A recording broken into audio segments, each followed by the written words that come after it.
ముఖ్యంగా ఏపీని అదానీ వ్యవహారం ఒక ఊపు ఊపేస్తుందనే మనం చెప్పొచ్చు. అసలు ఏం జరిగింది?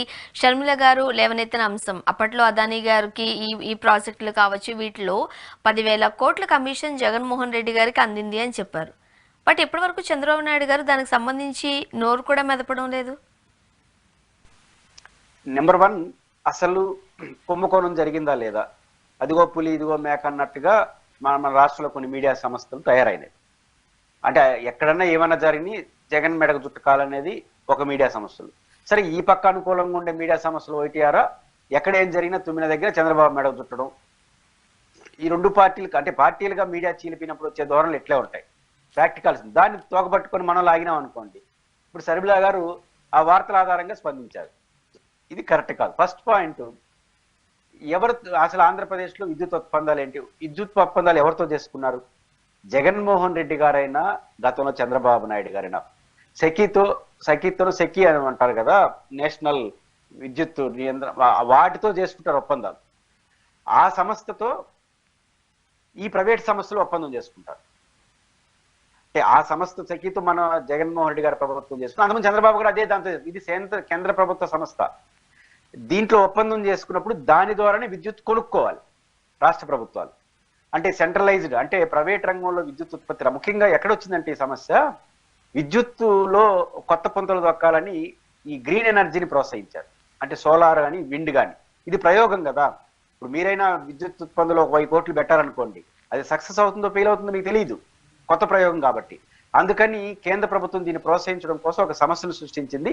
అన్ని రాష్ట్ర ప్రభుత్వాలు దీని ద్వారానే విద్యుత్ కొనుక్కోవాలి. అట్లాంటి దాంతో ఒప్పందం రాష్ట్ర ప్రభుత్వం అసలు ఆదానితో డైరెక్ట్ గా చంద్రబాబు చేసుకోలేదు, జగను చేసుకోలేదు. చేసుకుని దాన్ని ఆపాదిస్తున్నారు. దీంట్లో ఇంకొక లాజిక్ కూడా ఉంది. జగన్మోహన్ రెడ్డి గారు 1 యూనిట్ ధరని ఎంత కొంటానని సెక్కితో ఒప్పందం చేసుకున్నాడు. గతంలో చంద్రబాబు నాయుడు గారు ఎంత కొంటానని ఒప్పందం చేసుకున్నాడు. మనకు అందుతున్న సమాచారం ప్రకారం వైఎస్ఆర్ కాంగ్రెస్ పార్టీ చెప్తా ఉంది ఏంటంటే, నేను జగన్మోహన్ రెడ్డి గారు ముఖ్యమంత్రి ఉన్నప్పుడు సెక్కితో ₹2.50 బిలో 3 రూపీస్కి 1 యూనిట్ కొనుక్కుంటామని ఒప్పందం చేసుకున్నారు. అదే చంద్రబాబు నాయుడు గారు అదే సెక్కితో ₹5 చిల్లర కొనుక్కుంటానని ఒప్పందం చేసుకున్నాడు. అంటే యూనిట్ ధర పెంచితే కదా ప్రైవేట్ కంపెనీకి లాభం. రేపు ప్రైవేట్ కంపెనీలు అమ్ముకోవాలంటే యూనిట్ ధర ఎంత ఎక్కువ ఉంటే అంత లాభం వాళ్ళకి. ఇప్పుడు జగన్మోహన్ రెడ్డి గారు దాదాపు 3 రూపాయలు తక్కువగానే 1 యూనిట్ ధర కొనుక్కుంటారని ఒప్పందం చేసుకుంటే ఈ అదానీ గ్రూప్ వాళ్ళు 2,000 కోట్లు ఇచ్చారనుకుందాం. వాళ్ళు చెప్పేది అదే కదా లెక్క. మరి ₹5 చిల్లరతో ఒప్పందం చేసుకున్న చంద్రబాబు నాయుడు గారికి ఆ ప్రభుత్వానికి ఎన్ని కోట్లు ఇచ్చుండాలి? అదే అదానీ ఇంక 4,000 కోట్లు ఇచ్చుంటారా? ఈ లెక్కలు వేసుకోరు ఎట్లా మనం. అంటే ప్రైవేట్ కంపెనీ వాడికి యూనిట్ ధర పెంచితే వాడికి ఆదాయం పెరుగుతుంది, ఆదాయం పెరిగితే లంచాలు ఇస్తాడు, అదే కదా లెక్క. కాబట్టి జగన్మోహన్ రెడ్డి 3 రూపాయలకి అంత లంచం ఇస్తారు, ₹5 పెట్టుకోండి అంటే ఇది మీనింగ్లెస్ ఆర్గ్యుమెంట్. అది ఎట్టుందంటే, ఆదాని జగన్తో పరిశ్రమ ఒప్పందం చేసుకుంటే అది దోపిడీ. అదే ఆదాని చంద్రబాబు నాయుడు గారితో ఒప్పందం చేసుకుంటే అది రాష్ట్రం ప్రగతి పదవులు నడిచినట్టు. ఇది ఆ మీడియా సమస్యల యొక్క లెక్క. ఇంకా వాళ్ళు అది నిర్ణయం చేస్తారు. ఇంకా మనం ఏం మాట్లాడినా అది కుదరదు. అండ్ ఇక్కడ ఇంకొక వర్షన్ కూడా వినిపిస్తుంది కదండి. ఇప్పుడు అదానీ గ్రూప్ కి బీజేపీ ప్రభుత్వం ప్రత్యక్షంగానో పరోక్షంగానో కొమ్ము కాస్తుంది అంటూ అనేది ఒక ఓపెన్ సీక్రెట్ గా చూస్తున్న టైంలో చంద్రబాబు నాయుడు గారు ఇప్పుడు అదానీకి సంబంధించి కనుక ఏమైనా రియాక్ట్ అయితే అక్కడ మోదీ గారికి కోపం వచ్చే అవకాశాలు లేకపోలేదు. సో ఇప్పుడున్న సిచ్యువేషన్స్ లో ఏమీ మాట్లాడకుండా సైలెంట్ గా ఉండడమే చంద్రబాబు నాయుడు గారి స్ట్రాటజీగా చూడొచ్చా? ఏమంటారు? ఇప్పుడు మీరు చెప్పింది పాయింట్ కరెక్ట్. 2 పాయింట్లు. సెకీతో ఒప్పందం చేసుకుంటారు తప్ప ఆదానితో ఇంకొక కంపెనీతో ఎవడో ఒప్పందం చేసుకోడు రాష్ట్ర ప్రభుత్వం. కాకపోతే 1 యూనిట్ ధర పెంచుకొని ఒప్పందం చేసుకుని తిరిగి ఆ కంపెనీలే కదా వీళ్ళకి అమ్ముతారు రాష్ట్రాలకి. కాబట్టి ఆ రకంగా పరోక్షంగా అవగాహన చేసుకుంటారని విమర్శలు చేస్తున్నారు, బాగానే ఉంది. మనం జగన్ కన్నా ఎక్కువ చేసుకుంటుంది, పైవచ్చి 25 సంవత్సరాలు చేసుకుంటుంది. 1 సంవత్సరం 2 సంవత్సరాలు 25 సంవత్సరాలు కంటిన్యూగా కొంటామని చేసుకుంటుంది. మనకు కూడా అది ఆపాదిస్తారు అనేది వాళ్ళు మర్చిపోయినారు.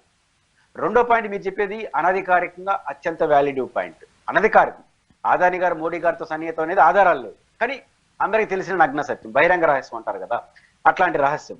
ఇప్పుడు అలాంటి ఆదాని పైన జగన్ గారి పైన విమర్శలు చేస్తే 2 రకాలుగా కూటమికి నష్టము. 2 రకాల నష్టం. ఒకటి పొలిటికల్ గా నష్టం, నైతికంగా నష్టం. నైతికం ఏమవుతుంది? ఇప్పుడు ఈ తెలుగుదేశంలో ఒకనొచ్చు మాకేం సంబంధం అండి, వాళ్ళూరు మీడియా సమస్యలు పెట్టుకున్నారు. చంద్రబాబు నాయుడు ఎప్పుడు అన్నాడా? విద్యుత్ శాఖ మంత్రి అన్నాడా? లేకపోతే పవన్ కళ్యాణ్ అన్నాడా? లోకేష్ అన్నాడు? ఈ నలుగురు అంటేనే కదా, ముగ్గురు కీలకం, చంద్రబాబు నాయుడు గారు, లోకేష్, పవన్ కళ్యాణ్ గారు, ఇంకా ఎక్స్ట్రాగా విద్యుత్ శాఖ మంత్రి. మేము నలుగురు మాట్లాడలేదు కదా, వాళ్ళూరు మీడియా సమస్యలు మాట్లాడుకుంటే మాకేం సంబంధం అని రేపు అంటారు. ఇంతవరకు వాళ్ళు నలుగురు మాట్లాడాల దీనిపైన. కానీ బీజేపీ వాళ్ళు వీళ్ళకైనా తెలివైన వాళ్ళు అన్న విషయం వాళ్ళు గుర్తుపెట్టుకోవాలి. ఆ సమస్యలు, ఆ మీడియా సమస్యలు ఎవరి కోసం మాట్లాడినారో ప్రపంచానికి తెలియదు. ఇప్పుడు సాక్షిలో వార్త వచ్చేసిన తర్వాత అది జగన్కి సంబంధం లేదంటే బీజేపీ వాళ్ళు నమ్ముతారా? లేదా ఆ మీడియా సమస్యలు ఇతర వార్తలు వస్తే ఎందుకోసం వచ్చాయో తెలుసుకోలేనంత అమాయకుల బీజేపీ వాళ్ళు. కాబట్టి బీజేపీ కూడా మిమ్మల్ని అనుమానంగా చూస్తారు. వీళ్ళు మనతో ఉన్నట్టే ఉండే పెట్టి పెడతాను అనుకుంటారు. రెండో పాయింట్ ఏంటంటే, ఆదాని అనే వ్యక్తి అనధికారికంగా చాలా దగ్గరగా ఉంటాడు ఢిల్లీ వాళ్ళతో అని ప్రచారం. అలాంటి బీజేపీ వాళ్ళతో దగ్గరగా ఉంటాడు ఆదాని అనేతో జగన్ చాలా దగ్గరగా ఉంటాడంటే పరోక్షంగా ఎవరు బలం పెంచుతున్నారు మీరు? ఇప్పుడు వైసీపీ కార్యకర్తలు ఏమనుకుంటున్నారు, ఏడ మా జగన్ అరెస్ట్ చేస్తారేమో అనేది చర్చ నడుస్తుంది ఆడాడ అని కొంత ఉంది రెడ్ బుక్లని. ఇప్పుడు మోడీ పక్కనే కూర్చున్న ఆయనతో ఈయన బాగా ఉంటే ఆయన జోలికి కూడా వస్తాడు, ఇంక మా వాడి ఊడు దొరకరు అంటారు. రివర్స్ లో ఉంటుంది అటువంటి రాజకీయాలు. కానీ ఈ చిలవిడైన ప్రచారం జరిగితే ఆదానితో జగన్ బాగున్నాడంటే మోడీతో బాగున్నాడు నెట్ అరెస్ట్ చేస్తారు వీళ్ళు. కాబట్టి ఇంక మా జగన్కి ఏమీ కాదు లేని జోస్లోకి వైసీపీ వాళ్ళు వెళ్తారు. కాబట్టి తెలుగుదేశం పార్టీ వాళ్ళు కొన్ని విచిత్ర ప్రయోగాలు ఆపేసి ఉన్నదున్నట్టు